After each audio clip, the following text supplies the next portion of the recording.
বহুদিনের দূরত্বের মোহাব্বতের ঢেউ হাত বাড়ায় কয় বাবা আসো। ইসমাইল চিনতে পারে না, কোলে আসতে চায় না, আমি তোমার বাবা ইব্রাহিম। মা হাজেরা আনন্দে কোলে উঠাইয়া দিল। ইব্রাহিম আবার কয় মায়া নিয়ে আবার গাঢ় হইয়া যায় আমার উপরে, তো একটা কঠিন পরীক্ষা জবাইয়ের।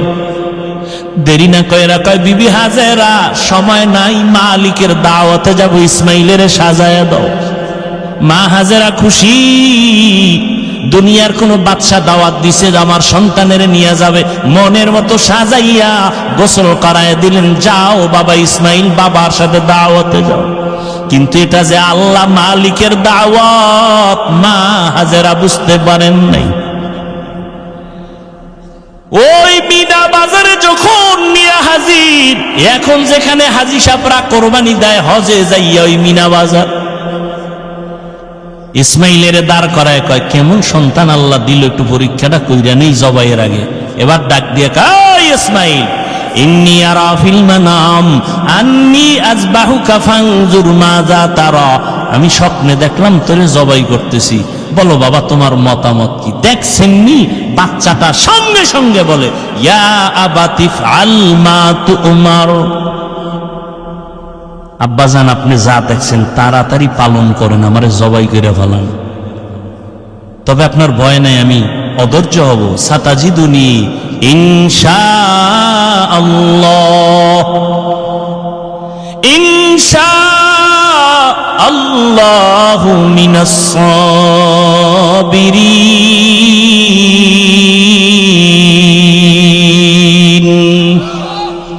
আব্বাজান আমাকে ধৈর্য ধারণকারীদের মধ্যে পাবেন। চিন্তা করেন, বাবা কইতেছে তোরে দেখছি স্বপ্নে জবাই করতেছি, তো বলা দরকার আব্বা স্বপ্ন কি দেখলেই দে করা লাগেনি। যদি অর্ডার হইতো আল্লাহ ডাইরেক্ট কইতো জিবরাইল পাঠায় তাহলে এক কথা ছিল, কিন্তু ইসমাইল বলে আব্বা তাড়াতাড়ি করেন, আল্লাহ যদি হুকুমটা ফিরাইয়া নেয় তো বরকত থেকে বঞ্চিত হয়ে যাব, তাড়াতাড়ি করেন। আমি ইনশাআল্লাহ ধৈর্য ধারণকারীদের মধ্যে আছি। পরীক্ষায় পাশ করতে হলে কি লাগবে? ধৈর্য। আব্বা জান আমি ধৈর্য ধারণকারীর মধ্যে আছি, তবে একটু দুঃখ অন্তরে আছে। আব্বা কয় কি? আব্বা জান কথাটা যদি একটু বাড়িতে বলতেন, যেই মা আমারে কষ্ট করে লালন পালন করেছে, দীর্ঘদিন আপনি আসেন না, আমার মা পানি ছিল না, খানাও ছিল না, আমার আম্মা কত কষ্ট করেছে। বাড়িতে বৈশা যদি বলতেন মায়ের থেকে একটু বিদায় নিতাম। মা বলে দিছেন দাওয়াতে আসছে, আপনি বাড়ি যাওয়ার পরে যদি দেখে আমার ইসমাইল নাই, আম্মা জান বেহুশ হয়ে যাবেন রে বাবা। বলেন নাই দুঃখ করে লাভ নাই, বাড়ি যখন যাবেন আমার আম্মা জান না পায় কাঁদবেন, আপনি রাগ করবেন। আমার রক্তের জামাটা আম্মা জানের কাছে দিবেন আর আমার সালাম দিবেন আর দোয়া করতে বলবেন। আব্বা জান জবাই করার আগে আমারে আপনি রশি দিয়া হাত পাও বেঁধে নেন, আপনার চক্ষু দুইটাও বেঁধে নেন, কারণ জবাই করার সময় যদি ছুরি চালাইতে গিয়া আমার দিকে নজর লাগে, মায়ার কারণে জবাই করতে পারবেন না, আল্লাহর পরীক্ষায় ফেল হয়ে যাব। তাড়াতাড়ি চক্ষু বেঁধে নেন, আমার হাত পাও বেঁধে নেন। ধৈর্য বড় কঠিন এক সম্পদ। বাবাও আল্লাহর পরীক্ষার সামনে স্যারেন্ডার, সন্তানও স্যারেন্ডার হয়ে গেল। ও যুবক, আমি কলিজা দিয়া দোয়া করি, এখানে এমন আল্লাহর বান্দা আছেন কারো না কারো আমিন ফেরত যাবে না। আল্লাহর কাছে দোয়া করি, ও আল্লাহ আমার কলিজার প্রত্যেকটা যুবকের ইসমাইলের মতো কবুল করে নাও। ইসমাইলের মতো কবুল মানে কি? তুমি জবাই হবা আগামী কোরবানিতে, আল্লাহ ইসমাইলের মতো আদর্শওয়ালা বানায় দাও। মুরব্বীদের জন্য দোয়া করি, আল্লাহ ইব্রাহিম নবীর আদর্শওয়ালা বানায় দেন, জোরে কোন আমিন। আম্মা জানদের জন্য দোয়া করি, আল্লাহ প্রত্যেকটা মাকে হাজেরা আলাইহা সালামের মতো সাবিরিনদের অন্তর্ভুক্ত বানায় দেন। এরে আম্মা জান, আল্লাহ সন্তান দিছেন, এখন থেকে তৈরি হয় সন্তানটারে ডাক্তার বানান, ইঞ্জিনিয়ার বানান, তবে বেয়াদব বানাবেন না। সন্তানকে কোরআনওয়ালা কোরআন পড়ায় আদর্শ ডাক্তার বানায় দেন। ওই মা সন্তানের জন্য দোয়া করেন, চেষ্টা করেন। ও যুবক বাবারা, তোমরাও তৈরি হয়ে যাও। জীবনে শয়তানের ধোকায় পড়ে তো গুনাহ কম করো নাই, আজকে থেকে নিয়ত করো তওবা করো, আর গুনাহ করবা না, দাড়ি কাটবা না, বেপরদায় চলবা না, মা বাবার সাথে বেয়াদবি করবা না, উলামায়ে কেরামের সাথে বেয়াদবি করবা না, নবীর তরিকা মেনে চলবা। মনটাকে বুঝাইয়া নাও। তোমার মতো যুবক নামাজ পড়ে, স্কুলে পড়ে, চাকরি করে নামাজ পড়ে, ব্যবসা করে নামাজ পড়ে, নদীতে মাছ ধরে নামাজ ছাড়ে না, তুমি কেন পারবা না? আল্লাহর কাছে তওবার নিয়ত করে নাও। মরিয়া গেল নামাজ ছাড়বা না, দাড়ি কাটবা না, বেপরদায় চলবা না।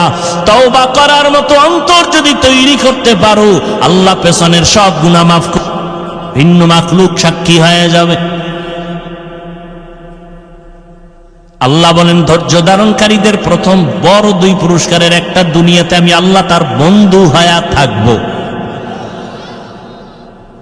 আল্লাহ বন্ধু হইলে আর কোনো টেনশন আছে? ধৈর্য আবার 3 প্রকার। ইবাদতের বেলায় ধৈর্য, মুসিবতের বেলায় ধৈর্য, গুনাহের বেলায় ধৈর্য। যেখানে বসছেন, এটা ইবাদতের সওয়াব না? এটা কি সবার দ্বারা সম্ভব? যাগো ধৈর্য নাই তারা দৌড়, পাস না ফেল, ধৈর্য নাই ফেল। ইবাদতের বেলায় ধৈর্য। মদিনার নবী বলেন, রে যুবক, উলামায়ে কেরামের মজলিসে যখন তুমি রওনা হও, একজনের সাথে 70,000 রহমতের একটা ফেরেশতার কাফেলা আল্লাহ প্রত্যেকের সাথে বানায় দিয়েছেন। এখানে এসে দিনের একটা মাসআলা শিখবেন। একটা মাসআলা 100 রাকাত নফল নামাজের সওয়াব। অনেকগুলো মাসআলা শিখবেন, 1000 রাকাত নফল নামাজের সওয়াব। আবারও আসতে কেন? আহা, কত দাম এই মজলিসটার, কত দাম! ধৈর্য না থাকলে পাশ করা সম্ভব? অনেকে ধৈর্য ধারণ করতে আসে, মোনাজাতের আগে ধৈর্য চইলা যাইব, শয়তান ওদিক দিয়ে খোঁচাইতেছে, আর কত আর কত আর কত চল। দীর্ঘ টাইম বয়ান শুনলো, মোনাজাতে শরীক হতে পারলো না, কপাল পড়া, ফেল, ধৈর্য নাই। মুসিবতের বেলায় ধৈর্য।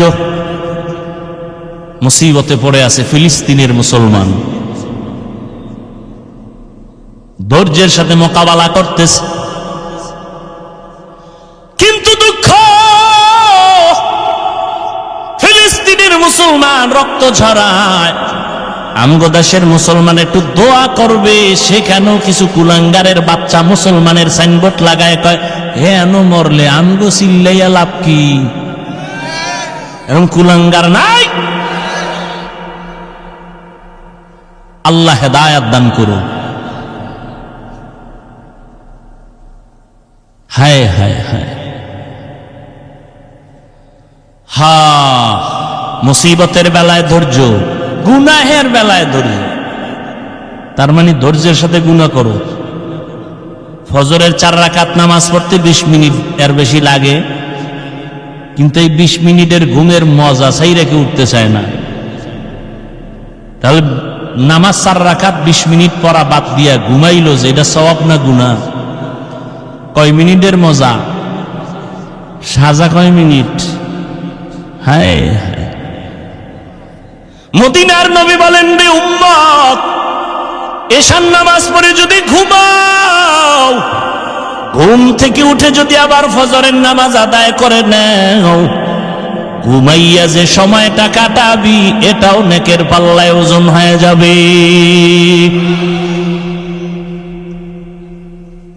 আজান কয়বার দেয় মুয়াজ্জিন?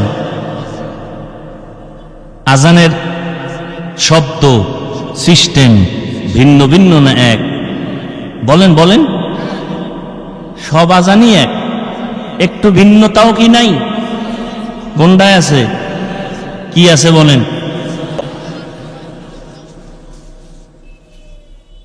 খবর আছে নি? মাগরিবের নামাজে নাই কেন? এটাও তো রাতের অংশ। এশার নামাজে এই কথা নাই কেন? আসসালাতু খায়রুম মিনান নাওম, ফজরে কেন? ঘুমের চেয়ে নামাজ ভালো। আর তুমি ঘুমাইও না, ঠিক মতো পড়িলে নামাজ জান্নাত তোমার ঠিকানা।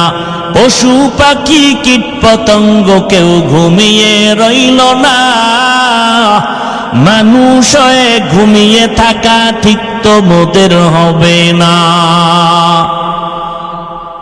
এই শব্দটা ফজরে, এশায় নাই কেন? মাগরিবে নাই কেন? ঘুমের চেয়ে কি অর্থ? কি ঘুমের চেয়ে? তার মানে কোন ঘুম?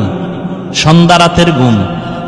হ্যাঁ, শেষ রাতের ঘুম ঘুমাইও না রে যুবক। অতি গভীর হয় রজনী যখন, নীরবে প্রভুর নাম জপিও তখন। প্রভুর করুণা যদি পাইবারে চাও, গভীর রাতে উঠে প্রভুর গুণগান গাও। কত ভাগ্যবান ওই আল্লাহর ওলি যে তাহাজ্জুদে দাঁড়াইয়া মাওলার মোলাকাতে ইন্তেকাল হয়ে গেছে। আর আম্মের মরণ রয়েছে বিড়ি মুখে। হায় হায়, আল্লাহ হেদায়াত দান করে। ধৈর্য ধারণ করেন। পুরস্কার বড় বড় দুইটা দুনিয়াতে আল্লাহ বন্ধু হবে, পরকালের পুরস্কার। আল্লাহ বলেন আমি বিনা হিসাবে জান্নাত দিয়ে দিব। ইন্নামা ইউওয়াফাস সাবিরুনা আজরাহুম, ইন্নামা ইউওয়াফাস সাবিরুনা আজরাহুম বিগাইরি হিসাব।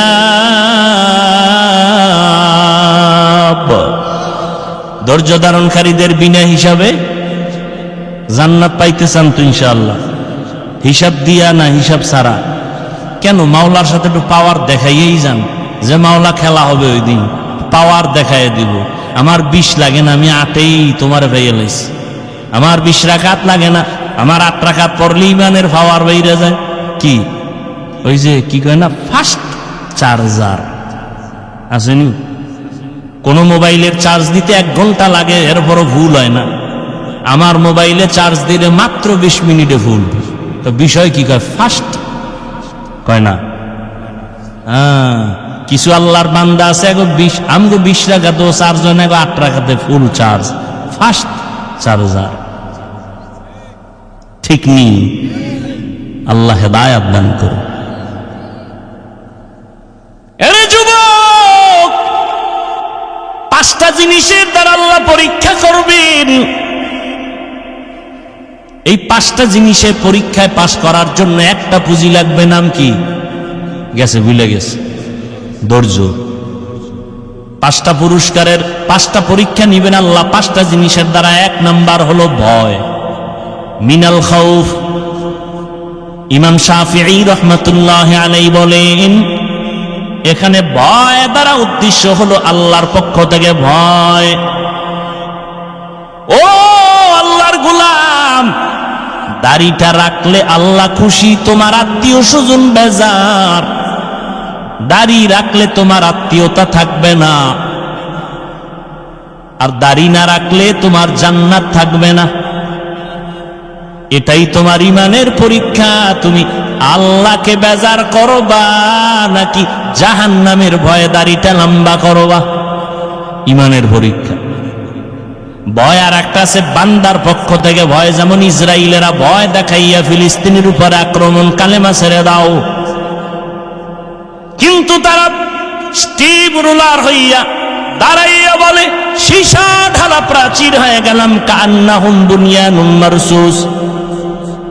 এক বাবায় মানুষের মিষ্টি খাওয়ায় ফিলিস্তিনে। সাংবাদিকরা কয় কি ও রক্তর ঘটনা ঘটতেছে, আপনি মিষ্টি খাওয়াইতেছেন কেন? কয় 2 সন্তান রক্ত ফালাইয়া জান্নাতে গেছে। আমি আনন্দিত, শাহিদি দরজা পেয়েছে আমার 2 সন্তান। এই খুশিতে আমি আরো খুশি। আমি নিজেও রেডি, এই পথে জান্নাতে চলে যাব। আহা, আর আমরা এক মুসলমান বিপদে পড়লে কত খুশি। হায় হায়, আইতেছে আমগো কপালও ভিড়ে আইতেছে, উপায় নাই, বাঁচার উপায় নাই। এক নম্বরে আল্লাহর ভয়, সংক্ষেপ কথা। 2 নম্বর হলো ক্ষুধা। ইমাম শাফিঈ রাহমাতুল্লাহ আলাইহি বলেন এখানে ক্ষুধা দ্বারা উদ্দেশ্য রোজা। এই রমজান চলে গেল, অনেকে রোজা রাখে না, বয়ান দিছে চায়ের দোকানে, কেউ রোজা রাখেন না কেন? আমার ঘরে কি ভাতের অভাব? আমরা কি ক্ষুধার কারণে রোজা রাখছি? ভাতের অভাবে রোজা রাখছি? আয় ক্ষুধা দ্বারা আল্লাহ পরীক্ষা নিবেন, বান্দা একটু না খাইয়া পরীক্ষা দাও। আরে মেয়ে, আপনি কে আমি কে? স্বয়ং রসুল প্রায় 3টা বছর আপন আত্মীয়রা শিয়াবে আবু তালিবের মধ্যে গৃহবন্দী করে রাখছেন। খানা দেয় না, পানি দেয় না, নবী গাছের পাতা ছিঁড়ে ছিঁড়ে খায়, পেটের ক্ষুধা নিবারণ করে।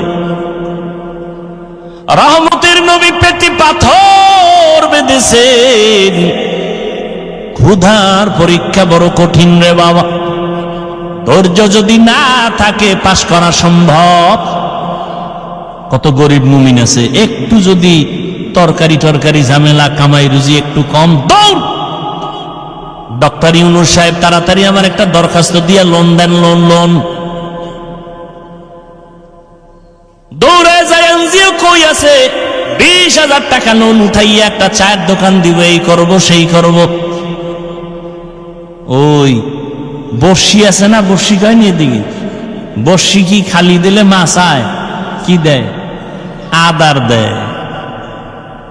মাছে তো চিন্তা করে না যে গলায় বাজবে, ওখানে আদার আছে, আদার, ওই সংক্ষিপ্ত আদার চিন্তা করে মাছ দৌড়ে। একটা পাঙ্গাস মাছ, একটা বোয়াল মাছ, কত শক্তি ওর গায়ে, গোস্ত কত, কিন্তু একটা চিংড়ি মাছের গোটা খাওয়ার জন্য দৌড়াইতেছে। ছোট একটা মাছ খাইতে গিয়ে চিন্তা করলো না আমার গায়ে যেই পরিমাণ গোস্ত, এই মাছ কি হইব? লোভে পাপ যায়, যখন কামড়টা দিয়া ফেলাইছে, আস্তে ধইরা ফেলাইছে, ঠিক না? ও মুমিন, এখানে কোন শিক্ষিত মুমিন থাকলে আমাকে জবাব দাও। তুমি হারাম টাকার লোন 50,000 1 লাখ উঠাইয়া বলো তোমার এটাই কি সব যথেষ্ট হয়ে যাবে? কোনদিন হবে না। তো এটা খাইয়া লাভ কি? বরং গলায় এমন বাজান বাজাইছো, মরতে গেল শান্তি নাই। সব আইসা দাঁড়ায়, লাশটা কবরে নামাবি না, 10টা কিস্তি বাকি আছে, কিস্তি আদায় কর। এক হারামির কারণে মাইয়াও শান্তি নাই। ওই ঢাকাতে আমগো দেশি এক বেড়া মাদ্রাসায় যায় দাঁড়ায় থাকে, কিছু কয় না। তা আমার সাথেও দেখা করতে পারে না, লোকজন থাকে। একজনে বলে এই লোকটা 2-3 বার আসছেন, বলে ডাক দে। কোথায় বাড়ি? বলে আপনাদের দেশে থাকেন কই? এই নারায়ণগঞ্জ। এক জায়গায়। কি করেন? এই করি। কামতেছে, কথা কয় আর কাঁদে। আর ভাই কি সমস্যা কি? কয় হুজুর আমি লোন উঠাইয়া এরপরে ঋণগ্রস্ত হইয়া একটা পিকআপ কিনছিলাম, কিন্তু আমার ওই পিকআপ অ্যাক্সিডেন্ট হয়ে গেছে, এখন ওই কিস্তিও দিতে পারি না। এখন ওই যারা টাকা পাবে ওরা আইসা আমার উপযুক্ত মাইয়া ঘরে ওরে মারে, আমার বউরেও মারে। এটা বলছি আমি, কিন্তু আমারও কান্নাই, সেটা মেনে নেই কিভাবে? আরে আমারে ফিডা না, আমার বাচ্চার গায়ে হাত দিবে, উপযুক্ত মেয়ের গায়ে হাত দিবে। আর ওই শুয়ার গুলো এত কুলাঙ্গা, টাকার লোভে পড়ে স্ত্রীর গায়ে হাত দেয়, মেয়ের গায়ে হাত দেয়, আরো কত অন্যায় করে। আর এই লোভে পইরা একটা লোক শান্তিতে থাকলে বলেন যে এই হারাম লোন মন উঠাইয়া শান্তিতে সে একটা মানুষ? এরপর মরণটা কি ভালো হয়? কিডনি নাই, ক্যান্সার, গজবের সীমানা নাই, লাইফ সাপোর্টে মরে। আল্লাহ এই হারাম থেকে আমাদের মাফ করে দেন। এই বয়ান কোন খতিব মসজিদে করুক না, বলবে সূর্য ডুবার আগে বাড়িতে ঘুরে আইয়েন, ঠিক নি? হায় ক্ষুধার দ্বারা আল্লাহ পরীক্ষা নিবেন। আল্লাহ আমাদের ক্ষুধার পরীক্ষায় পাশ করার তৌফিক দান করেন। খানা কম আছে, 3 জনে 1 প্লেট ভাগ করে খাবেন। আমার আব্বাজান এই রমজানের ঈদে বাড়িতে ছিলাম, এত কাদা কাঁদলেন আমি দুনিয়াতে আসার সেই কাহিনী নিয়ে। আমারে খানা দিতে পারেন নাই, আব্বা আম্মা 3 দিন পর্যন্ত না খাইয়া কষ্ট করেছেন, চোখের পানি